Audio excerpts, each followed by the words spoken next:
আসসালামু আলাইকুম, সবাই কেমন আছেন? আই হোপ সবাই ভালো আছেন। আলহামদুলিল্লাহ আমরাও ভালো আছি। প্রতিদিনের মতো আবারও নতুন একটা ব্লগ নিয়ে চলে আসলাম। আর আজকের ব্লগে থাকবে আমার ভাবি আপনাদের ভাইয়ার হাতের কি বানিয়ে খেতে চেয়েছিল আর আপনাদের ভাইয়া কি খাওয়াইলো সব কিছুই থাকবে এই ভিডিওতে। ভিডিওটি স্কিপ না করে শেষ পর্যন্ত দেখার অনুরোধ রইল।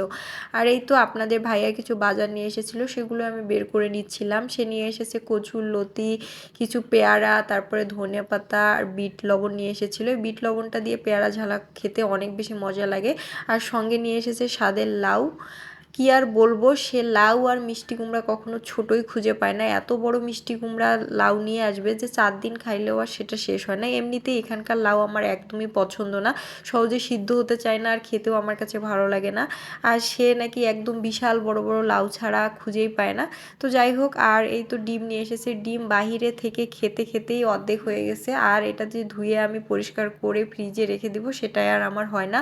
আমি মাঝে মাঝে কিছু কাজ আছে এত অলসতা করি, মানে করব করব করেও আর করা হয় না।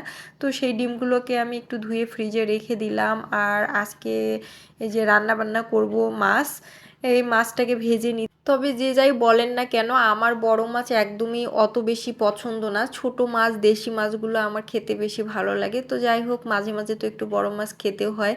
তো এই তো মাছগুলোকে আমি ভেজে নিলাম। ভেজে নেওয়ার পরে তারপরে রান্না করব। আর এই তো বিশাল বড় মাছের মাথাটাকে আমি দুই ভাগে ভাগ করে নিয়েছি, আর সেটাকে উল্টে পাল্টিয়ে একবার শুইয়ে একবার দাঁড় করিয়ে তাদেরকে ভেজে নিচ্ছি। আর হচ্ছে আমার ভাই ভাবি ওরা সকালে নাস্তা করেই একদম সকাল সকাল বেরিয়ে গিয়েছে বাহিরে, মানে ঘোরার উদ্দেশ্যে। ওরা ঢাকার ভিতরে গিয়েছে, মেট্রো রেল আরও যাই হোক অনেক কিছু ঘুরে দেখার জন্য। আর ওরা আস্তে আস্তে প্রায় একদম রাত 8টা বেজে গিয়েছিল। সারা দিন তারা বাহিরে ঘুরেছে। আসলে ওরা ঘোরার উদ্দেশ্যে এসেছিল। তা রোজা না হলে হয়তো আরও বেশ কিছু জায়গায় ঘুরতে পারতো। আমি ওদের সঙ্গে ঘুরতে পারি না, আমার শরীরের কন্ডিশন একদমই ভালো না, আমি একটু চিক, আর এজন্য ওরা দুজনেই ঘুরেছে।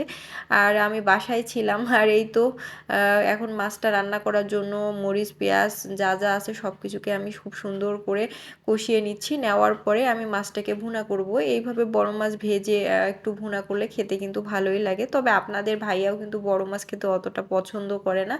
তো যাই হোক, মাছটাকে ভাজার পরে এত সুন্দর লাগতেছিল তাই একটু আপনাদেরকে দেখিয়ে দিলাম। আর এইদিকে মশলাটাকে কষিয়ে নেওয়া কমপ্লিট। তারপরে এই যে এখন ভেজে রাখা মাছগুলো দিয়ে দিচ্ছি, দিয়ে উল্টে পাল্টে খুব সুন্দর করে এটার সঙ্গে মিক্সড করে নিব। আর দুই একবার পানি দিয়ে খুব সুন্দর করে কষিয়ে তারপরে মাছটা রান্না করব। আর কালকে কিছু মাংস ছিল, সবজি ছিল, আর এই জন্য শুধু মাছ রান্না করেছি, কারণ ওরা এসে শুধু রাতেই খাবে।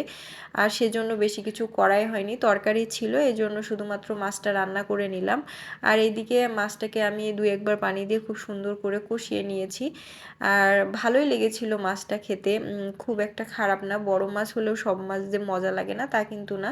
তো যাই হোক, মোটামুটি ভালোই লেগেছে। আর এই তো আমার মাছ রান্নাটা পুরোপুরি কমপ্লিট। আর আমার ভাবি আপনাদের ভাইয়ার কাছ থেকে খেতে চেয়েছিল ফুচকা।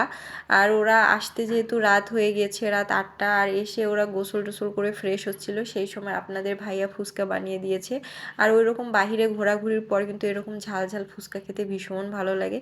তো আপনাদের ভাইয়া শুধু বানিয়েই খাওয়ায়, কিন্তু সে কখনোই খায় না, কারণ সে টক খেতে একদমই পারে না।